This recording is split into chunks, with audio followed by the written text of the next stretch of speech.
As tensions began to rise with the US and the Soviet Union during the Cold War, the thought of a full-blown nuclear apocalypse seemed all too real. Those who properly prepared might get the chance to start civilization over again.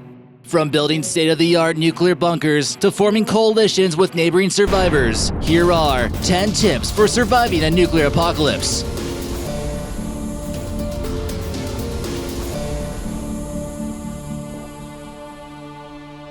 But first, thanks Rami for giving us this tip about the zombie apocalypse. This might also be a good place to survive during the nuclear apocalypse as well, which we're about to discuss. Number 10. The rule of thumb.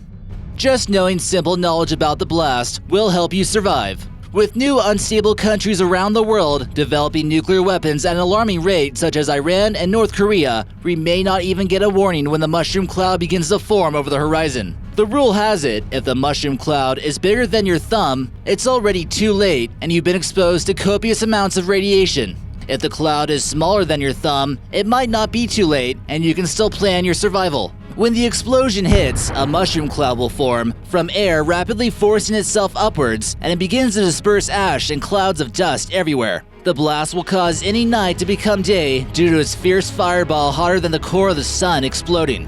If you look directly into the explosion, it'll more than likely blind you within a few seconds, and then you'll be reduced to vapor.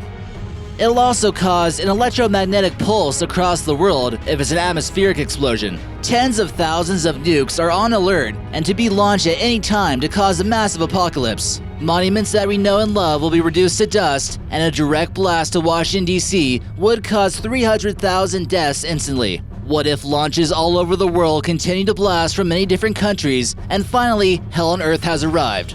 How will we survive this? Is there any possible way? Number 9. During the blast. Luckily, you made it past the initial blast, and the government has given a few guidelines for what to do next. With today's technology, you're going to need to do more than just duck and cover. It's preferred that you head to a building that's possibly made of brick or concrete and take cover inside a basement if possible. Go as far below ground as you can, and it might be tempting to go outside and witness the obliteration of everything around you, but this isn't recommended. Also, whatever you do, don't look directly at the blast, or you may have to wear sunglasses the rest of your life. Surviving a nuclear apocalypse is already difficult enough, you don't want to have to do it blind. The radiation levels will be at its highest during the blast, and radioactive material will be all around you. During the blast, you might also want to make sure that you're lying flat on the ground with your hands over your head. The shock waves from the blast are certainly strong enough to send you flying through the air at high speeds. The levels of nuclear radiation will go down exponentially after the blast, but expect to stay inside for at least 24 hours. This is why a hand crank radio might come in handy. During this time, you definitely need to look for news that will give you valuable information. Number 8. Wash it off. Just after the blast, it's recommended that you strip down and get rid of any potential clothing that might have gotten radioactive material on it. We don't care if it's a Versace suit, it's worthless if it's covered in radioactive dust. Just by removing your outer layer of clothing, you can remove up to 90% of radioactive material that's settled on your body. Place contaminated clothing into a bag, seal it, and dispose of it quickly. When possible, take a shower with lots of soap to remove further contamination. Be sure not to scrub too hard, or you might end up removing too much skin and look like this afterwards. Although some claim that if the water supply became radioactive during the blast, this wouldn't be a good idea. It's still much worse to consume the radioactive water than it is to use it for a shower in this case. It's been recommended by respectable sources to still shower in any case and use a soap with a neutral pH level.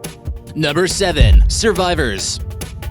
For those not vaporized into radioactive dust almost instantly, survivors will be hiding out in fallout bunkers. Some survivors will come from the sky for those who are lucky enough to be in a flight during this time and had a pilot skilled enough to land. Inside the bunker, you could plan for about a gallon of water per day for each person. If you have a family of 4, this equates to 56 gallons in your bunker. If this seems like too much to prepare, you can also try to purify your tap water with potassium iodine or even just a little bit of bleach. But not too much though, or you might hurt yourself. The shelters need to be stocked full of food as well, obviously, and you need the proper items that won't spoil. White rice, powdered milk, canned beans, honey, peanut butter, dried fruit, and veggies all work good. Fallout shelters made from old nuclear missile silos like you see here in this design are fully set to handle the nuclear apocalypse. Number 6. Radiation poisoning. Many survivors who weren't initially vaporized will have to deal with the onset of radiation poisoning. Rivers, lakes, farms will all become contaminated during the case of a nuclear apocalypse, and there's really no way to avoid it. Initial symptoms of radiation poisoning include diarrhea, headache, fever, dizziness, spontaneous bleeding, weakness, and eventually after a week, hair loss. Other areas of the skin exposed to radiation will appear as though they got a really bad sunburn, and blisters may begin to appear.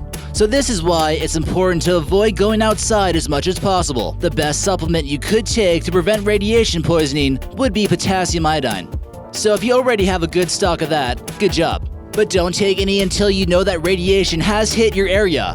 If you do think it's a good idea to leave a less infected area, try wearing heavier clothing such as leather jackets, gas masks, hats, and be sure to bring some weapons with you in case you run into some ghouls. It'll be very difficult not to expose yourself, considering that it's very possible the water supply was contaminated as well.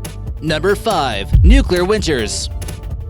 Many scientists have hypothesized the oncoming of a nuclear winter taking over the world after the apocalypse finally strikes. This will be caused from massive plumes of dust and smoke that are created with the impact of multiple nuclear weapons. Some believe it will ultimately cause the end of the world, and it could last for over 20 years. The towering mushroom clouds will send so much radioactive dust and debris into the atmosphere that it'll block the sun completely and cause massive snowstorms just about everywhere on the globe.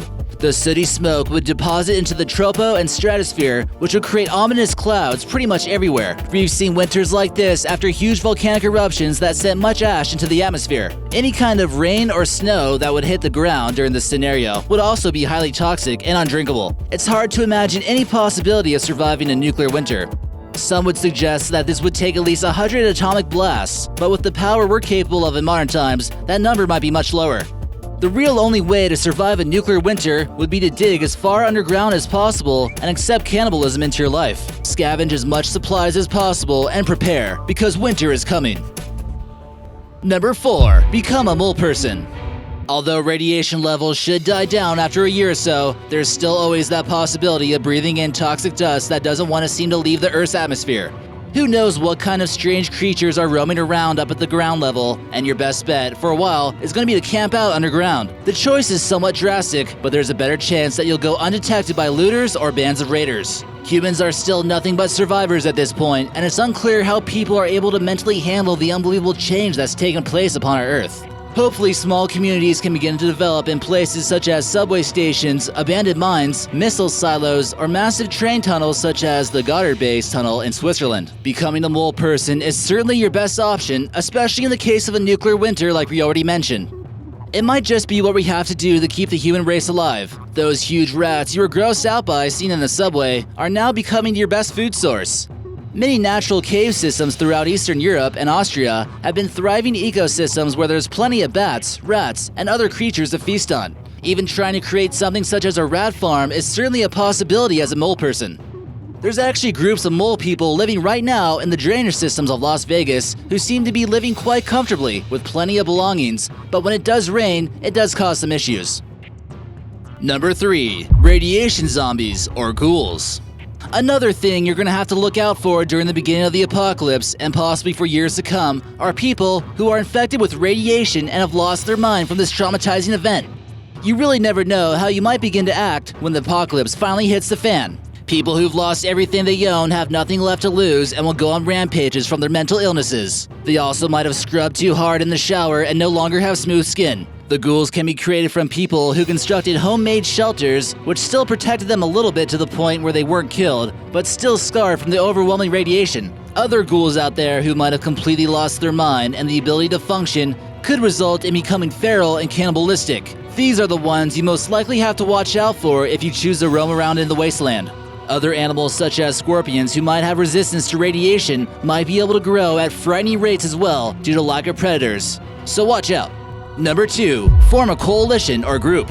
Strength is certainly made with numbers, and during the apocalypse, you're going to need some help surviving. Surviving by yourself, of course, may be possible, but many questions arise about how one's mental health would be from lack of socializing during such a traumatic event. This is one reason why you need to join a group. It's preferable to have an extra set of ears, eyes, and specialties while looking out for radioactive zombies. Choosing a team isn't always easy either. You'll have to see which type of surviving suits you the best. Many resources may be scattered across the wasteland, waiting to be discovered, that will ultimately aid in your survival. Make sure that some people have your back, and this will be crucial. And number 1, restarting civilization. But first, thanks Vegas Explorers for leaving us this great suggestion. We appreciate your feedback and hope you like this video so far.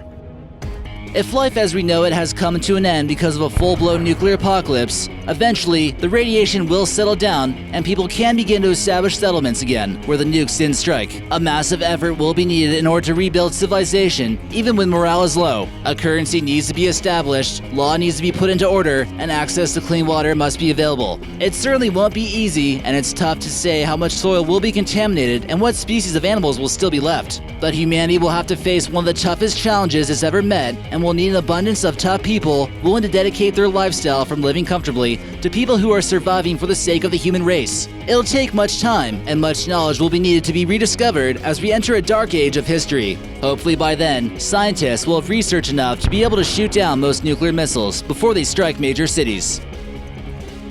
Thanks for watching, and be sure to hit that subscribe button for new videos every day.